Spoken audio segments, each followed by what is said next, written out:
आखाती देशातील युद्धांमुळे देशात पेट्रोल डिझेलची टंचाई भासण्यास सुरुवात झाली आहे. तर दुसरीकडे इंधन दरवाढीनं उच्चांक गाठलाय. त्यामुळे नागरिकांपुढे एसटीचा पर्याय असताना आता एसटी महामंडळ ही तिकीट भाडं वाढवणार का असा प्रश्न नागरिकांमध्ये निर्माण झालाय. या संबंधित परिवहन मंत्री प्रताप सरनाईक यांनी पत्रकार परिषद घेऊन माहिती दिली आहे. पाहूया. सर, तुम्ही आत्ताच बैठक घेतलेली आहे. एकंदरीत सध्या एसटी साठी होणाऱ्या इंधन पुरवठ्यासंदर्भात काय परिस्थिती आहे? एसटी महामंडळाला Messrs Indian Oil Corporation Limited, Messrs Hindustan Petroleum Corporation Limited, Messrs Nayara Energy Limited आणि रिलायन्स इंडस्ट्रीज ह्या 4 कंपन्यांकडनं डिझेलचा पुरवठा होत असतो. आणि प्रामुख्यानं आम्हाला दररोज सरासरी 10,87,000 लिटर हे रोज लागत असतं, कारण 14,500च्या आसपास आमच्या ह्या डिझेलच्या गाड्या आज रस्त्यावर धावत आहेत. आणि त्यामुळे हा पुरवठा कुठे थांबू नये, कारण बऱ्याच ठिकाणी पुरवठा कमी असल्याकारणामुळे काही गाड्या बंद पडल्याच्या निदर्शनास आल्यानंतर ही बैठक आयोजित केली होती. परंतु सर्वसामान्य प्रवाशांना सुविधा देण्यासाठी एसटी महामंडळ कटिबद्ध आहे आणि ह्या सगळ्या कंपन्यांना आम्ही सूचना केलेली आहे, त्याचबरोबर विनंतीही केलेली आहे. आम्हालाही कल्पना आहे की पूर्ण देशामध्ये डिझेल आणि पेट्रोलची परिस्थिती जो सप्लाय आहे तो कमी असल्याकारणानं काही ठिकाणी अडखळलेली आहे. परंतु एसटी महामंडळ ह्या 55 लाख प्रवाशांना घेऊन रोज सेवा देत असल्याकारणानं त्यावर कुठेही अडचण निर्माण होऊ नये यासाठी या बैठकीचं आयोजन करण्यात आलेलं होतं. प्रामुख्यानं सर्व पेट्रोलियम कंपन्यांनी मान्यही केलेलं आहे की आम्हाला जरी प्रति लिटर नुकसान होत असेल तरी एस टी महामंडळ आमचं साधारण 61 वर्षापासून आम्ही डिझेलचा पुरवठा करतो, त्यामुळे एस टी महामंडळाचं नुकसान कुठेही होणार नाही, त्यांना त्रास होणार नाही अशा पद्धतीची भूमिका त्यांनी घेतलेली आहे. मी त्यांचं मनापासून आभारही व्यक्त केलेलं आहे. परंतु त्याचबरोबर आमच्या लोकांना म्हणजे एस टी महामंडळाच्या अधिकाऱ्यांनासुद्धा आम्ही काही सूचना केलेल्या आहेत की प्रत्येक आगारातून किमान 5 लिटर डिझेल हे दररोज बचत व्हायला हवी. आणि त्या पद्धतीनं जर 5 लिटर डिझेल प्रत्येक आगारातून आम्ही बचत केली तर जवळजवळ आमचं 1000 लिटर डिझेल हे दररोज बचत होऊ शकेल. आणि त्यामुळे सध्याच्या डिझेल दरामुळे दररोज सुमारे 1 लाख रुपयाची आमची आर्थिक बचत होईल.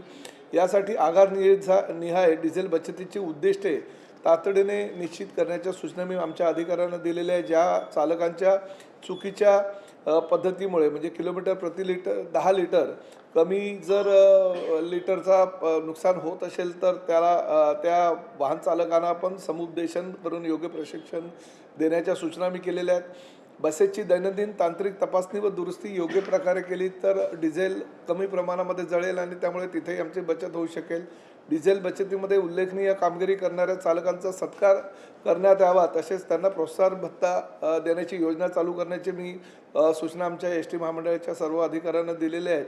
आणि जे आगार डिझेल बचतीच्या निर्धारित उद्दिष्टांपेक्षा अधिक बचत करतील त्या आगारांना दरमहा विशेष बक्षीस देण्याच्या सूचनासुद्धा मी केलेल्या आहेत. त्यामुळे पंतप्रधान आदरणीय नरेंद्र मोदीजी, राज्याचे मुख्यमंत्री देवेंद्रजी आणि उपमुख्यमंत्री एकनाथ शिंदे आणि सुनेत्राताई पवार यांच्या माध्यमातून महायुती सरकारनं डिझेल बचतीचं आणि पेट्रोल बचतीचं जे उद्दिष्ट आपल्या राज्यामध्ये निर्माण केलेलं आहे तशा पद्धतीची योजना एस टी महामंडळाच्या माध्यमातून पूर्ण राज्यभर राबवण्याचा निर्णय एस टी महामंडळाचा अध्यक्ष या नात्याने मी घेतलेला आहे.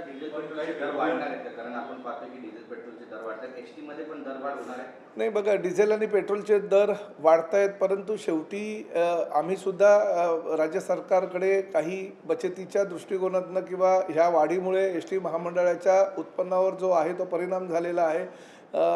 डिझेलच्या वाढलेल्या किमतीमुळे एस टी महामंडळाला जर आजची किंमत पकडली तर 310 कोटी रुपयाचं नुकसान हे वर्षाला होणार आहे आणि ते नुकसान एस टी महामंडळ सहन करू शकणार नाही. आजही जे डिझेलचे भाव आहेत ते काही स्थिर नाही आहेत, उद्या त्यामध्ये सुद्धा काही कमी जास्त प्रमाणात वाढ किंवा कमी होऊ शकेल. त्यामुळे सध्या परिस्थितीमध्ये आम्ही राज्य शासनाच्या ज्या काही सूचना आहेत त्याप्रमाणे आम्ही आमच्या अंमलबजावणी आम्ही करतो आहे. परंतु भविष्यामध्ये अशीच वाढ होत राहिली तर एस टी महामंडळाला सुद्धा भाडेवाढीशिवाय पर्याय राहणार नाही, ही वस्तुस्थिती आहे. राज्य सरकारला आणि केंद्राकडे नाही, मागणी केलेली आहे आणि वित्त खात्याच्या माध्यमातून आमचे अधिकारी पाठपुरावा करत आहेत. बघूया काही आठवड्याभरामध्ये, कारण शेवटी कसं आहे की फक्त एस टी महामंडळ नाही, राज्यातल्या इतर काही डिपार्टमेंटनी सुद्धा तशा पद्धतीची मागणी केलेली आहे आणि त्यामुळे राज्याला निर्णय घेत असताना सर्व खात्याच्यासाठी निर्णय घ्यावा लागेल. त्यामुळे थोड्या प्रमाणात वाट बघावी लागेल. ह्या संदर्भात मी माननीय मुख्यमंत्री आणि उपमुख्यमंत्र्यांशी बोलणार आहे. तुर्तास आत्ता काही म्हणजे सध्या परिस्थितीचा तुम्ही आढावा घेतला त्यानुसार तरी दरवाढ अपेक्षित आहे की भविष्यामध्ये? नाही बघा, आढावा मी डिझेल आणि पेट्रोलच्या बाबतीतला सगळ्या अधिकारी आणि सगळ्या म्हणजे इंडियन ऑइल आणि त्याचबरोबर नायरा आणि रिलायन्स कंपनीचे सगळे लोक आमचे जे प्रमुख पदाधिकारी आहेत ते हजर होते. त्यांच्या बोलण्याच्या माध्यमातून त्यांचंही हेच म्हणणं आहे की ही जी वाढ आहे ती वारंवार होते, आम्हाला पुरवठासुद्धा कमी आहे.